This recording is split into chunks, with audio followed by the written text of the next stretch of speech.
आज हम लोग जिस चैप्टर के बारे में डिस्कस करेंगे वो हमारा है मनी लॉन्ड्रिंग। अब इस चैप्टर में हमारे जितने भी लॉ एंड रेगुलेशन दिए गए हैं वो एंटी मनी लॉन्ड्रिंग से रिलेटेड दिए गए हैं कि मनी लॉन्ड्रिंग क्या है, उसके प्रोविजंस क्या हैं, उसके आपके जो है प्रोसेस क्या होता है, उसकी पेनल्टीज क्या होती हैं। ये सारी चीजें हम लोग इस चैप्टर में जानेंगे।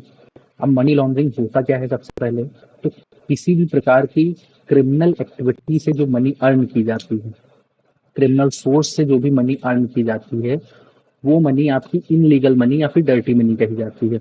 उस मनी को हम लोग लीगल फॉर्म में कन्वर्ट अगर करते हैं, लीगल फॉर्म कह लो या फिर क्लीन फॉर्म में, जिससे हम उसको लीगली यूज कर पाए, उसी प्रोसेस को हम लोग मनी लॉन्ड्रिंग बोलते हैं। ठीक है, तो अगर बुक से देखें हम लोग तो mainly criminal activities like drugs trafficking, smuggling, illegal arms dealer, prostitution, rings, bribery, insider trading and frauds generate lot of money। मतलब जितनी भी क्रिमिनल एक्टिविटीज होती हैं ये सारी बहुत सारे इनलीगल पैसा कमाती हैं। However this money is earned illegally, ये मनी गलत काम करके इनलीगल फॉर्म में कमाया जाता है, इसीलिए इसको इनलीगल मनी या फिर डर्टी मनी बोला जाता है। अब मनी लॉन्ड्रिंग क्या होता है? मनी लॉन्ड्रिंग एक प्रोसेस है जो कि क्या करता है, हाइड करता है इनलीगल ओरिजिन का। ओरिजिन का क्या मतलब होता है कि इस पैसे की उत्पत्ति, जन्म कहाँ से हुआ। जन्म इन द सेंस की अगर आपने पैसा कमाया है ड्रग बेच के, तो इसका मतलब उस पैसे का जन्म का सोर्स क्या है कि आपने ड्रग बेच के कोई इनलीगल काम करके पैसा कमाया है। Of this money so that it appears to be earned legally. Money laundering process है कि इनलीगल ओरिजिन मनी को लीगली हम लोग कन्वर्ट करें, मतलब ऐसे दर्शाया जाए कि वो लीगल फॉर्म से कर्म कमाई गई है। In other words it is the way to make dirty money look clean और लेजिटिमेट। कह रहे हैं ये एक प्रकार का प्रोसेस होता है, एक तरीके का तरीका होता है कि डर्टी मनी को हम लोग क्लीन या फिर लेजिटिमेट फॉर्म में दिखा सकें। ठीक है, उसके बाद अगर देखें इस चैप्टर के अंदर तो मेनली पीएमएलए कब आया था? पीएमएलए 2002 में आया था। ये इफेक्टिव कब हुआ था? फॉल ऑफ इंडिया में 1 जुलाई 2005 में हुआ था। अक्रॉस ऑल इंडिया, पूरे इंडिया पे अप्लाई हुआ था। और ये एक्ट जो है अपडेटेड हुआ था दो, इसमें डेटें दी गई हैं। एक 2009 में अपडेट हुआ, उसके बाद 2013 में अपडेट ये हुआ है। अब इसमें 10 चैप्टर्स पूरे चैप्टर में हैं और 75 सेक्शंस हैं। ऑल्दो हम लोगों के जो सिलेबस में हैं वो सारे सेक्शंस और सारे चैप्टर्स नहीं हैं, लेकिन यहाँ पे हम लोग एक ब्रीफ ले सकते हैं कि क्या क्या है इस चैप्टर के अंदर। तो चैप्टर 1 और 2 हमारा बात करता है कि मनी लॉन्ड्रिंग होती क्या है और उसकी पनिशमेंट क्या है। उसके बाद चैप्टर 3 हमारा बात करता है कि freeze and property take over अगर अथॉरिटीज कर लेती हैं वो क्या होता है। ठीक है, then duties of bank and financial institution in preventing money laundering. Duties क्या होती हैं बैंक एंड फाइनेंशियल इंस्टीट्यूशन की कि वो रिपोर्टिंग वगैरह करें, हम लोग चैप्टर 4 में पढ़ेंगे इसी के मनी लॉन्ड्रिंग के। इन्वेस्टिगेशन सर्च सीजर ये चैप्टर 5 में है। एंड कोर्ट एंड अथॉरिटीज जो हैंडल करती हैं मनी लॉन्ड्रिंग से रिलेटेड केसेस, वो आपका लास्ट में दे रखा है। ये हम लोग थोड़ा बहुत यहाँ पे पढ़ेंगे, आप लोगों के सिलेबस में है। उसके बाद हम ये देखते हैं कि इसके ऑब्जेक्ट्स क्या हैं, ऑब्जेक्टिव क्या है।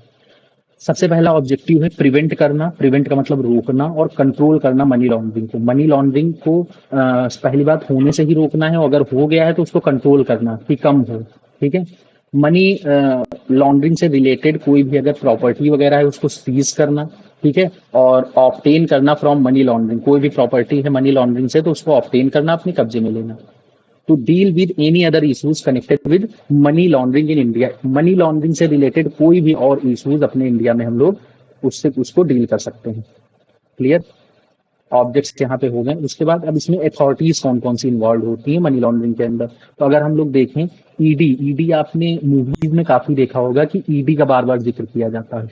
इन्फोर्समेंट डायरेक्टरेट, इसका मतलब क्या होता है कि ये एक एजेंसी होती है जो कि मिनिस्ट्री ऑफ फाइनेंस के अंडर आती है। मतलब फाइनेंस मिनिस्टर जो होते हैं वो हेड होते हैं यहाँ के, और मिनिस्ट्री ऑफ फाइनेंस इसको हेड करते हैं गवर्नमेंट ऑफ इंडिया के। ये इसका मेन काम क्या होता है, जो भी आपके मनी लॉन्ड्रिंग से रिलेटेड केसेस होते हैं उनको इन्वेस्टिगेट करना।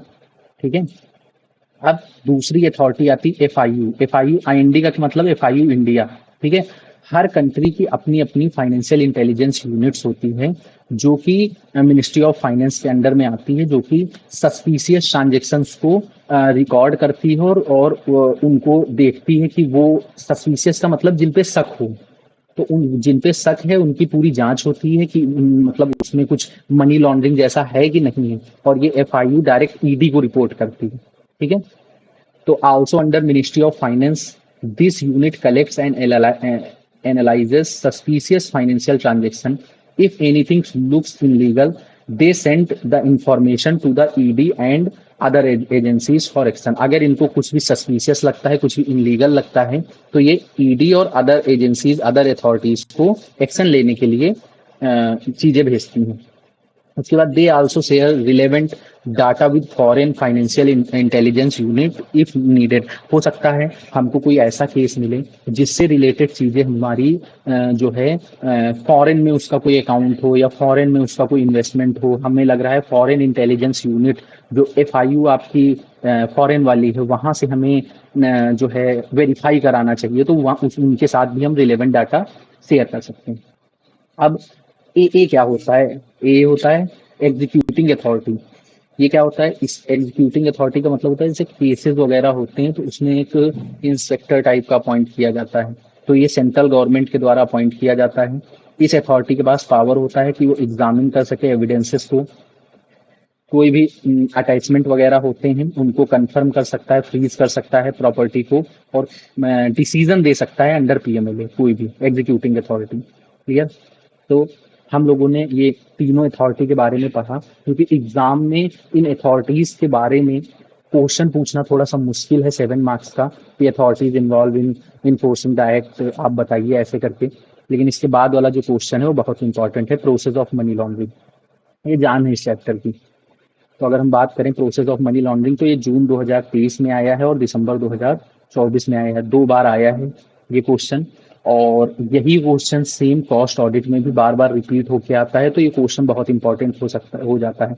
अगर हम इस चार्ट से समझे, प्लेसमेंट का मतलब होता है कि ये पूरा मनी लॉन्ड्रिंग का प्रोसेस दे रखा है। प्लेसमेंट का मतलब होता है कि हम अपने पैसे को जो है फाइनेंशियल सिस्टम में इंट्रोड्यूस करें। इंट्रोड्यूस का मतलब होता है जो भी हमारे पास इनलीगल सोर्सेज से आया हुआ पैसा है उसको हम कहीं ना कहीं प्लेस करें फाइनेंशियल सिस्टम में। प्लेस करने का मतलब क्या है कि हम जैसे मान लो हमारे एक फैक्ट्री है, हमारी फैक्ट्री में 200 वर्कर काम करते हैं, हमने सारे वर्कर्स के अकाउंट्स में 10-10 हजार रुपए ट्रांसफर करवा दिए, उनको कैश में दिया, कहा अपने अपने अकाउंट में सबमिट कर लीजिए आप। तो वो जब सबमिट करेंगे उसको हम लोग प्लेसमेंट बोलेंगे।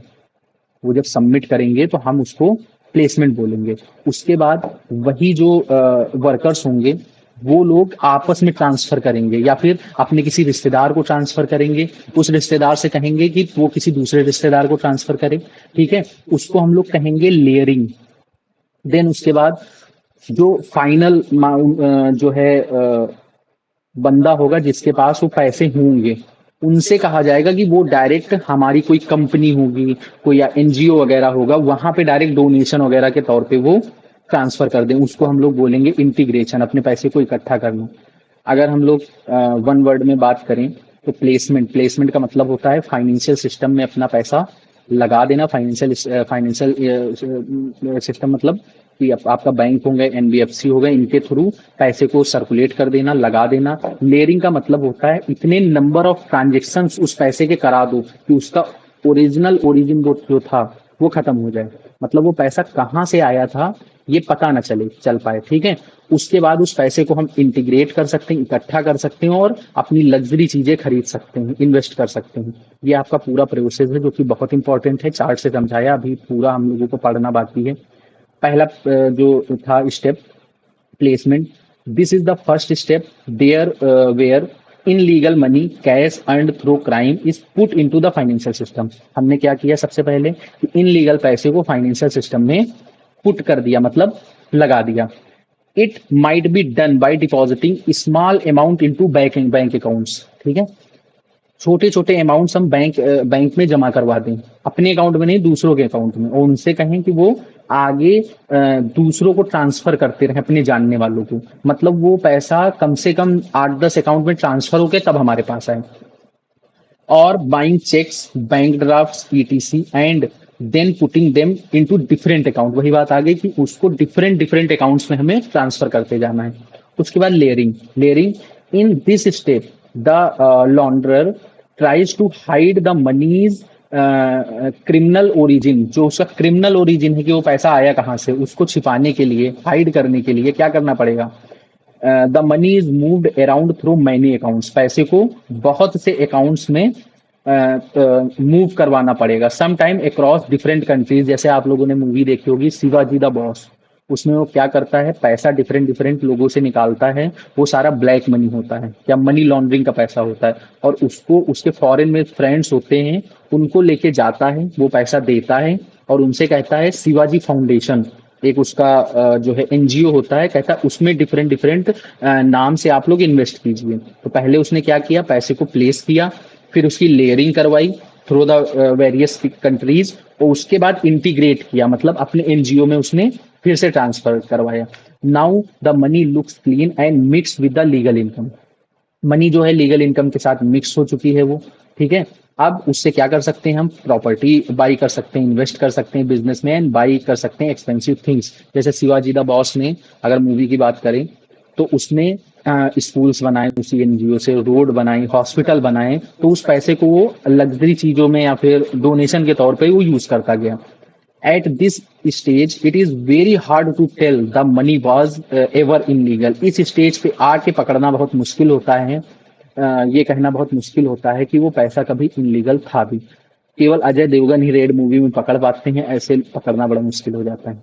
अब यहाँ पे फिर से वही बात कही गई, what is money laundering, if a person either directly और indirectly does anything with money earned through crime such as hiding, उसको हाइड करना, यूज करना, प्रोसेसिंग करना, या showing it as clean legal money, then that person is guilty of money laundering. मतलब कोई भी पैसा अगर इनलीगल पैसे को छुपाता है, यूज करता है या प्रोसेस करता है, या उसको ये कहता है कि ये क्लीन मनी है, मतलब वो लीगल मनी है, ये बोलता है, तो वो गिल्टी है मनी लॉन्ड्रिंग के अंदर में।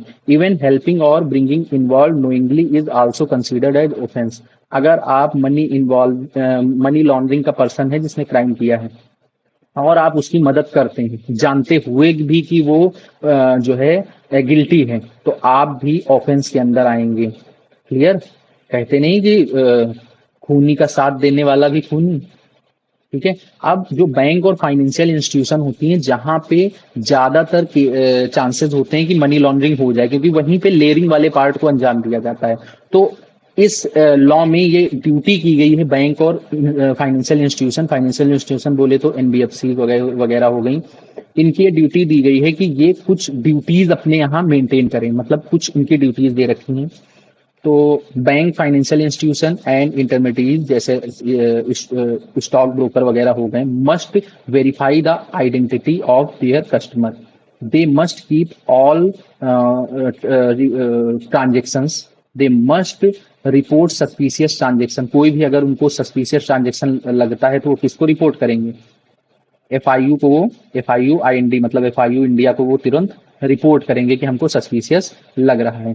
If they fail to follow these rule, अगर उन्होंने रिकॉर्ड्स वगैरह नहीं रखे और रिपोर्ट नहीं किया सस्पिशियस ट्रांजेक्शन को, तो क्या करेगा, the director of FIU IND can impose fine on them, जो डायरेक्टर हैं एफआईयू के वो उस पर फाइन वगैरह भी लगा सकते हैं। क्लियर।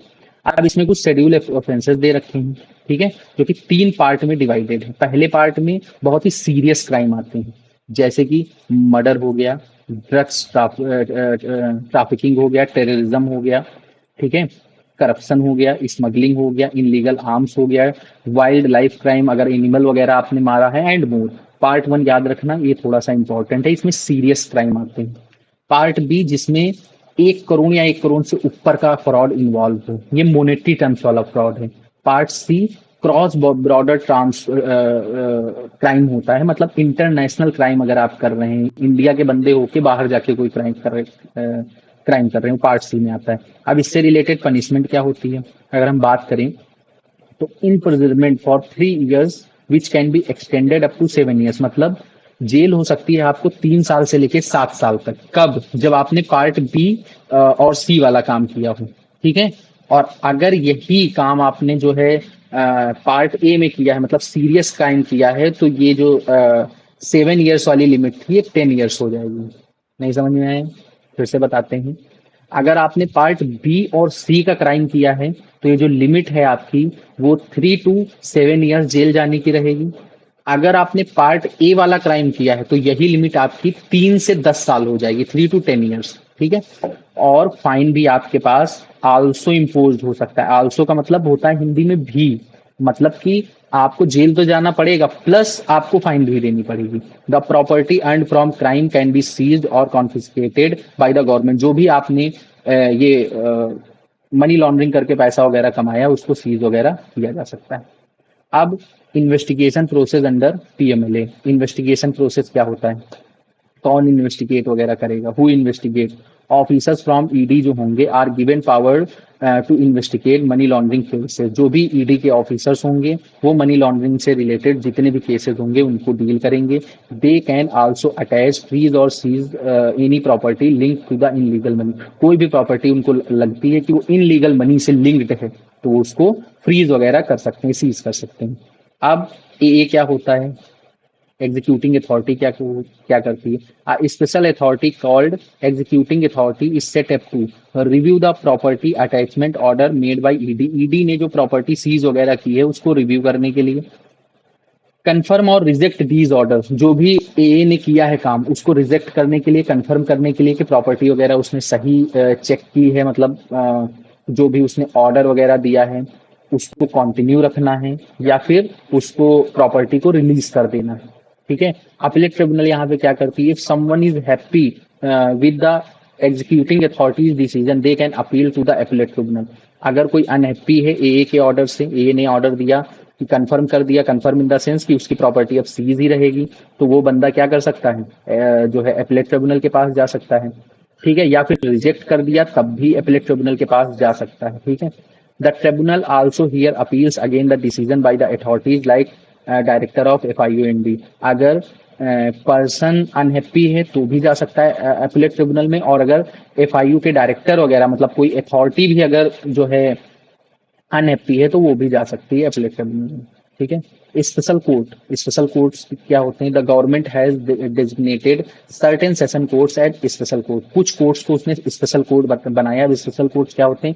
स्पेशल कोर्ट में केवल जो लॉज बोले गए हैं, जिन लॉ के तहत वो बना, जैसे पीएमएलए का स्पेशल कोर्ट है तो केवल पीएमएलए के ही केसेस वहां पे डील किए जाएंगे, ठीक है। स्पेशल कोर्ट स्पेशल केसेस के लिए बनता है, स्पेशल लॉज के लिए बनता है, ठीक है। Try and decide criminal cases under PMLA. सुनवाई होती है यहाँ पे क्रिमिनल केसेस जो भी कि पीएमएलए के अंडर आते हैं, ठीक है। और जैसे कि आपका पीएमएलए के अंडर केस चल रहा है और आपका पीएमएलए का केस इन्वेस्टिगेट होते होते कोई दूसरा केस खुल गया, तो वो केस भी नॉर्मल सिविल कोर्ट में ना जाके यही स्पेशल कोर्ट में हियर किया जाएगा, ठीक है। यही बात आगे लिखी हुई है।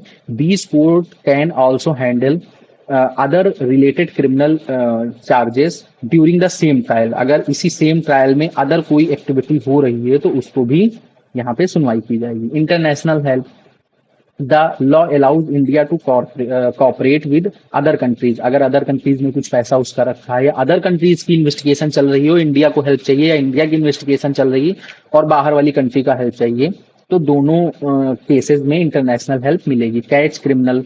क्रिमिनल को कैच करना, जैसे जैसे सिंघम वगैरह मूवी में बाहर जाते हैं कैच करने, ऐसे करके। Share information. इन्फॉर्मेशन शेयर करना है, बाहर से हमको इन्फॉर्मेशन मंगानी है कोई। Stop cross border money laundering through bilateral agreement. Bilateral agreement दो कंट्रीज के बीच में आपसी सहमति से कोई एग्रीमेंट होना, ठीक है, मनी लॉन्ड्रिंग को रोकने के लिए।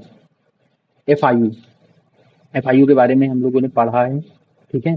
अब इसके बारे में लिखा हुआ है कि ये कब सेटअप हुई थी, ये सब चीजें। Setup in 2004 under the ministry of finance, ठीक है। It collects reports from banks and financial institution. ऊपर बता चुके हैं इसका मेन काम होता है बैंक वगैरह से रिपोर्ट्स वगैरह लेना कि उसमें उन्होंने कोई सस्पिशियस ट्रांजेक्शन तो नहीं देखा है अपने यहाँ, ऐसे करके कोई कैश ट्रांजेक्शन हो रहा है या सस्पिशियस एक्टिविटी हो रही है, ये चीजें। ये ईडी को हेल्प करता है या अदर एजेंसीज को इन्वेस्टिगेशन में। कौन? एफआईयू आईएनडी, ठीक है। अब अगर यहाँ पे बात करें ईडी के बारे में, दिया हुआ है कि ये क्या है, गवर्नमेंट एजेंसी है अंडर डिपार्टमेंट ऑफ रेवेन्यू। ठीक है, अब इसके अंदर दो लॉज सुने जाते हैं। ईडी के अंदर दो चीजें आती हैं, एक तो फेमा आता है, इसके बारे में आगे पढ़ोगे, अलग एक्ट है ये, और दूसरा मनी लॉन्ड्रिंग। दो जगहों के जो केसेस हैं वो यहाँ ईडी हैंडल करती है। इन्वेस्टिगेशन एंड प्रोसिक्यूट्स पीपल और companies involve in money laundering, उनको इन्वेस्टिगेट किया जाता है, फ्रीज किया जाता है, कॉन्फिस्केट किया जाता है प्रॉपर्टीज की जो कि इनलीगल मनी के थ्रू खरीदी वगैरह गई हैं। Work under ministry of finance, इसमें कोई नई बात नहीं लिखी थी, ईडी के बारे में जो ऊपर बताया था वही लिखा था। अब ये रिपीट यहाँ पे आ गया है, इसको नहीं पढ़ना है हम लोगों को। ठीक है, ये अभी हम लोग ऊपर पढ़ चुके हैं, यहाँ पे वही ये रिपीट हो गया है। ठीक है, ये पढ़ना है, थोड़ा सा इंपॉर्टेंट है एग्जाम के पॉइंट ऑफ व्यू से। सेक्शन 12 ऑब्लिगेशन क्या होता है, रिपोर्टिंग एंटिटीज का हमने बताया था। रिपोर्टिंग एंटिटीज जैसे bank, financial institution and intermediate, ये क्या करती हैं, इनकी कुछ इंपॉर्टेंट ड्यूटीज होती हैं कि अपने यहाँ के सारे रिकॉर्ड्स रखें। ठीक है, इंपॉर्टेंट ट्रांजेक्शन के रिपोर्ट करें दोस्त transaction to FIU within set time. ठीक है, जो भी टाइम लिमिट दे रखी है, मोस्टली 5 years, जो कि आगे भी पढ़ोगे, उन ट्रांजेक्शन को एफआईओ को रिपोर्ट करें। वेरीफाई कस्टमर आइडेंटिटी, कस्टमर की आइडेंटिटी को वेरीफाई करें, केवाईसी वगैरह जैसे बैंक्स वगैरह में की जाती है, उनकी आइडेंटिटी जानने के लिए। आइडेंटिफाई द रियल पर्सन, जो बेनिफिशियल हो सकता है, अकाउंट किसी और पर्सन का हो, उसका बेनिफिशियल ओनर कौन, कोई और हो, पैसे निकाल के किसी और को दे दिए जाते हैं, तो उसके बेनिफिशियल ओनर को आइडेंटिफाई करना। ये सब कौन करेगा, reporting entities. Store identify documents और transaction records for last 5 years, store करना, आइडेंटिफाई करना डॉक्यूमेंट्स एंड ट्रांजेक्शन को लास्ट 5 years, मतलब उसकी जो आईडी प्रूफ है या ट्रांजेक्शन रिकॉर्ड्स हैं उसको एटलीस्ट 5 साल तक रिकॉर्ड करके हमको रखना है। क्लियर। उसके बाद अगर कोई अकाउंट क्लोज करा रहा है, मान लो बैंक में किसी ने अकाउंट क्लोज कराया, तो अकाउंट क्लोजिंग डेट के बाद भी 5 साल तक उसको अपने यहाँ उसका डाटा रखना है, सारे रिकॉर्ड्स रखने हैं। क्लियर, तो ये थोड़ा सा इंपॉर्टेंट है, ये पढ़ के जाना एग्जाम के लिए। फंक्शन ऑफ एग्जीक्यूटिंग अथॉरिटी, इसके फंक्शन क्या है, ए के द अथॉरिटी रिव्यू करती है, बातें रिपीट हो रही हैं जो ऊपर पढ़ा चुके हैं। रिव्यू करती है प्रॉपर्टी जो सीज की गई है, done by the ED, ED ने जो प्रॉपर्टी सीज करती है उसको रिव्यू की गई है, रिव्यू करती है, रिव्यू करने के बाद कंफर्म करती है कि वो मतलब उसने सही उस प्रॉपर्टी को सीज किया था या उसको रिलीज कर देना चाहिए, उससे रिलेटेड ये रिटर्न ऑर्डर देती है, यही इसका काम होता है, फंक्शन होता है। Appellate tribunal section 25, appellate tribunal 80 formed by the central government to handle appeals under PMLA. Appeal क्या होता है कि अगर ईडी वगैरह ने या फिर ए एग्जीक्यूटिंग अथॉरिटी ने ऑर्डर दिया और उस ऑर्डर से लोग नाखुश हैं तो लोग अपील कर सकते हैं एपीलेट ट्रिब्यूनल में। ठीक है, if someone is happy with the decision of the executing authority, अगर कोई अनहैप्पी है ए अथॉरिटी से, ठीक है, तो वो इस एपीलेट ट्रिब्यूनल में आके अपील कर सकता है। ट्रिब्यूनल हैज चेयरपर्सन, ट्रिब्यूनल का एक चेयरपर्सन होता है और 2 मेंबर होते हैं, some of who may also serve on other tribunals, जो कि अदर ट्रिब्यूनल्स को भी सर्व कर सकते हैं। स्पेशल कोर्ट्स क्या होते हैं, these are session courts especially designated by the government in consulting with the high courts। ठीक है, ये स्पेशल कोर्ट होते हैं, इसमें स्पेशल हेयरिंग होती हैं। ठीक है, ये हाई कोर्ट्स के साथ ही कंसल्ट करके बनाए जाते हैं। किस लिए बनाए जाते हैं, handle trial of money laundering cases, money laundering cases को हैंडल करने के लिए। ठीक है, दे आर मतलब क्यों बनाए जाते हैं, जिससे कि मान लो अगर सिविल कोर्ट में ये सब केसेस ले जाए तो वहां ऑलरेडी इतने सारे पेंडिंग केसेस हैं, तो केसेस को रिसॉल्व होने में बहुत समय लगेगा, इसीलिए इन स्पेशल कोर्ट्स को डिजाइन किया गया जिससे कि क्विकर एंड फोकस ट्रायल होते हैं, जिससे कि जल्दी से जल्दी आपका डिसीजन हो जाता है। एसटीआर क्या होता है, सस्पिशियस ट्रांजेक्शन रिपोर्ट, ये कौन देता है, बैंक एंड रिपोर्टिंग एंटिटीज देती हैं, बैंक और रिपोर्टिंग एंटिटीज देती हैं।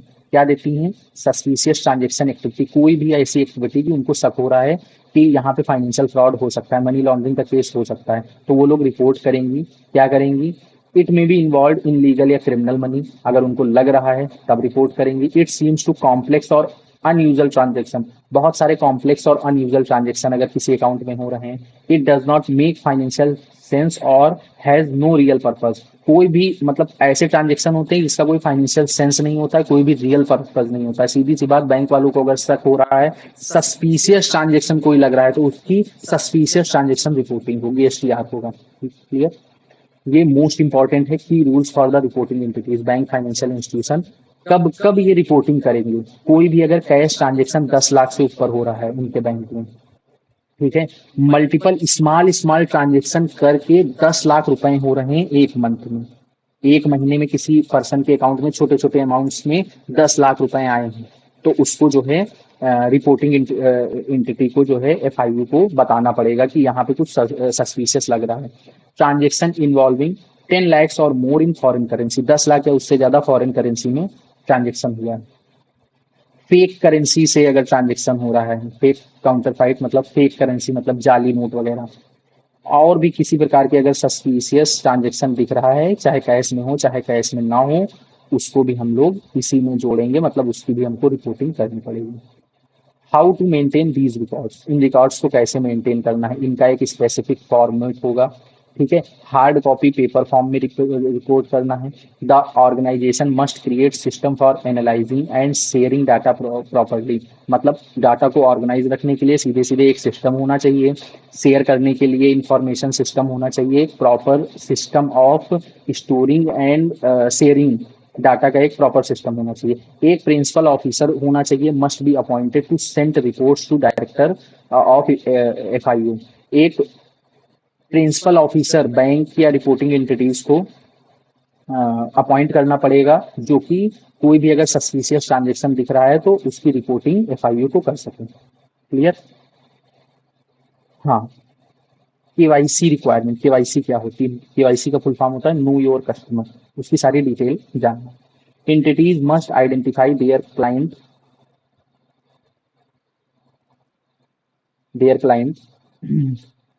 and verify their details like name, ID, address. The entity must submit the data within 10 days. जो entity है उसको 10 दिन के अंदर वो डाटा सेंट्रल केवाईसी रजिस्ट्री उसको सबमिट करना पड़ेगा।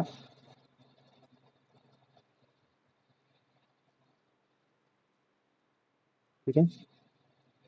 Different clients, individual companies etc may need to submit different documents। जैसे कंपनीज है तो उसको एमओए ए भी मांग सकती है, इंडिविजुअल है तो उससे ID, Aadhaar card, driving licence, PAN card, ये सब चीजें मांग सकती है। They must perform client due diligence, a process to check if client's identity and activities are legitimate, मतलब जो भी उनकी आइडेंटिटी और एक्टिविटीज हैं वो लीगल है कि नहीं, ये उनको देखना पड़ेगा।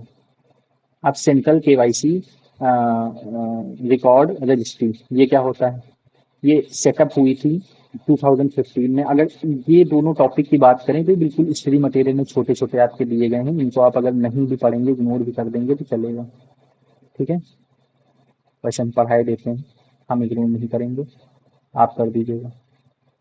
ठीक है, ये सेटअप हुई थी 2015 में to hold centralise customer KYC data, मतलब सारे कस्टमर्स का डाटा यहाँ पे स्टोर होता है। It helps to sharing analysing transforming client data.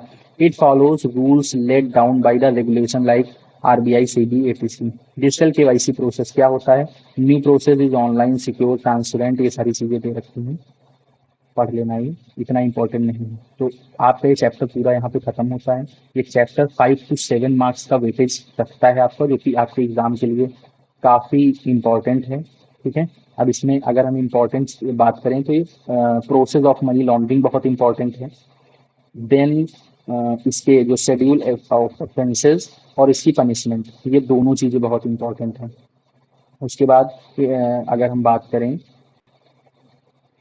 तो हाँ, की रूल्स ऑफ रिपोर्टिंग एंटिटीज, ये जो लिमिट्स हैं एमसीक्यू के लिए भी और 7 मार्क्स के क्वेश्चन के लिए भी इंपॉर्टेंट है। ठीक है, तो ये कुछ इंपॉर्टेंट चीजें बताई हमने, 3-4 क्वेश्चन अगर इतना आप प्रिपेयर कर लेंगे इस चैप्टर के लिए इनफ है, इससे ज्यादा करने की कोई नीड नहीं है।